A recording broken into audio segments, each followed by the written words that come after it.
सबसे पुराना मज़हब इस्लाम है। घर वापसी हमारी नहीं, घर वापसी दूसरों को करना चाहिए।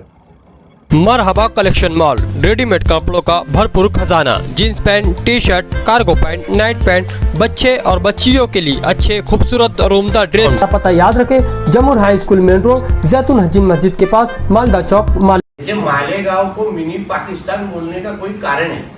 इसका सबसे बड़ा कारण ऐसा है, जो हम इसके बारे में कल हमने डिप्टी सीएम देवेंद्र जी के साथ भी कुछ लोगों ने मुलाकात की। वहां उन्होंने ऐसा इंफॉर्मेशन दिया है कि मालेगांव में एक साल में 300 करोड़ की बिजली की चोरी होती है, और ये जो पैसा जो उसके माध्यम से कमाया जाता है, वो ये जिहादी जो मालेगांव में रहते हैं, वो लव जिहाद, लैंड जिहाद और हिंदुओं के खिलाफ जो कोई अलग अलग कार्रवाइयां होती है, उसके खिलाफ इस्तेमाल किया जाता है। उसके लिए 300 करोड़ का घोटाला होता है। और ये जब 300 करोड़ की बिजली चोरी होती है, उसको रिकवरी करने के लिए ना पुलिस की हिम्मत होती है, ना एमएससीबी के अधिकारियों की हिम्मत होती है। तो इस बारे में हमने कल देवेंद्र जी से कल बात किया है।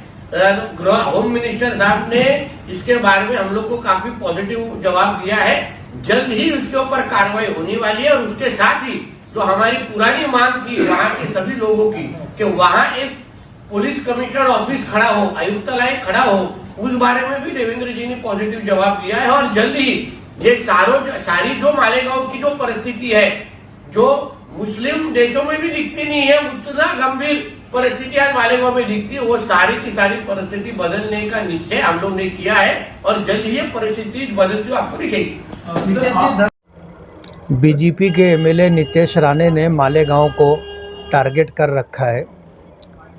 मुझे ऐसा लगता है कि मालेगांव को टारगेट करने की वजह यह है कि उसको कुछ लोगों ने मालेगांव के पीछे लगाया है। अभी उसकी एक बाइट आई है।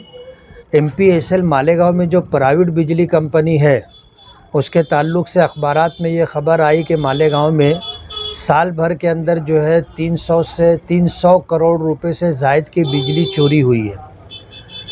इस मसले को लेकर के हम खुद जो है टेंशन में हैं कि एमपीएसएल की तरफ से अगर ये बात कही गई है तो ये बेबुनियाद और गलत बात है। वजह उसकी ये है कि एमपीएसएल अपनी ज़िम्मेदारी पूरी नहीं कर रही है। 40-50 साल पुराने कंडक्टर हैं और थके हुए ट्रांसफार्मर हैं। ये जब तक जो है पुराने कंडक्टर चेंज नहीं होते हैं और लॉसेस की जो बड़ी वजह है वो ख़त्म नहीं होती है, वहाँ तक जो है मालेगांव का मसला हल नहीं होगा। इस तरह अखबारी ख़बर को बुनियाद बना करके नितेश राणे ने जो बात कही है कि मालेगांव मिनी पाकिस्तान है और मालेगांव में 300 करोड़ रुपए से ज़ायद जो बिजली चोरी होती है, ये पैसा जो है जिहाद के लिए इस्तेमाल होता है और जिहादी लोग उसको इस्तेमाल करते हैं। लव जिहाद और इसी तरह जो है देश के ख़िलाफ़ कामकाज होता है, उसके लिए पैसा इस्तेमाल होता है।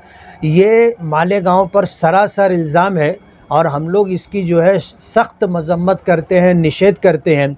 और नितेश राणे को मैं बहुत सफाई के साथ कह देना चाहता हूं कि तुम एक ज़िम्मेदार पर्सन हो, एमएलए हो। इस तरह की बेबुनियाद और खोटी बात को बुनियाद बना करके मालेगांव को बदनाम करना और पूरे मुल्क के अंदर बल्कि पूरे वर्ल्ड में मालेगांव की छवि ख़राब करने की जो कोशिश हो रही है, ये बहुत बुरी बात है और मालेगांव के लोगों के लिए ये बहुत बड़ी तकलीफ़ की बात है। इसलिए नितेश राणे साहब होश के नाखून लें और मालेगांव के ताल्लुक़ से इस तरह की बेबुनियाद बात जो कहते हैं वो इससे बाज रहें। इस सिलसिले में हम लोग सरकार तक जाएंगे, होम मिनिस्ट्री और अपने चीफ मिनिस्टर तक, कि ये जो इस तरह की बेबुनियाद बात कह करके मालेगांव को बदनाम कर रहे हैं और मालेगांव के लोगों की छवि पूरी दुनिया में ख़राब कर रहे हैं, जिसमें कोई सच्चाई नहीं है। इसलिए जो है बीजेपी पार्टी के वरिष्ठ लोगों तक भी हम जाएंगे कि इसको रोकें। मालेगांव मुस्लिम अक्सरियत का इलाका है, इसीलिए तो नहीं मालेगांव को टारगेट कर रहे हो। मालेगांव को तो बहुत पुराने ज़माने से टारगेट किया गया है। 2006 का ब्लास्ट और 2008 का ब्लास्ट ये खुद ऐसे लोगों ने किया जो आज बीजेपी के अंदर संसद है और बीजेपी के विधायक है। ऐसे लोगों ने बगैर टारगेट किए मालेगांव में बम ब्लास्ट नहीं हुआ था। तो 2006 से पहले से मालेगांव को टारगेट किया गया है। बम ब्लास्ट करके थका गए, कुछ कर नहीं सके, तब इसको जो है ये लगा दिए बटले को, और ये जो है इस तरह की बातचीत कर रहा है। ये बिल्कुल अच्छी बात नहीं है। उसने इससे पहले भी एक बयान ये दिया था कि मुसलमानों ने वापस हिंदू धर्म में आ जाना चाहिए, घर वापसी इनकी कर लेना चाहिए। दूसरा एक बयान ये दिया था कि अब हम खामोश नहीं रहेंगे, अगर मुसलमानों ने कुछ किया तो हम सीधा मारेंगे। मेरा जो बॉस है वो फडणवीस है और वो मेरे साथ है, तो मेरे को कोई कुछ नहीं कर सकता। मालेगांव ही नहीं, पूरे देश के अंदर जो है बाबा साहब अम्बेडकर का दिया हुआ संविधान है, और इस तरह की बातचीत करना कि जैसे पूरे मुल्क के वो राजा हैं और जो चाहेंगे वो कर लेंगे, ये सब ख्वाब व ख्याल की बात है। पिछले दिनों जो है किले के आसपास की झोपड़पट्टियों को उसने टारगेट किया था और कहा था कि 8 दिन के अंदर उखाड़ लेना, नहीं तो मैं बुलडोज़र लेकर के आऊँगा।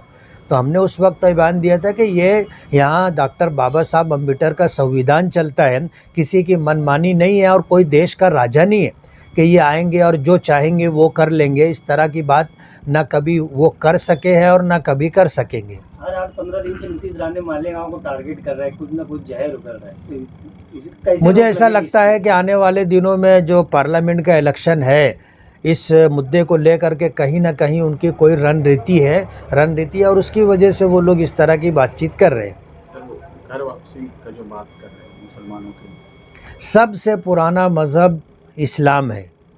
घर वापसी हमारी नहीं, घर वापसी दूसरों को करना चाहिए।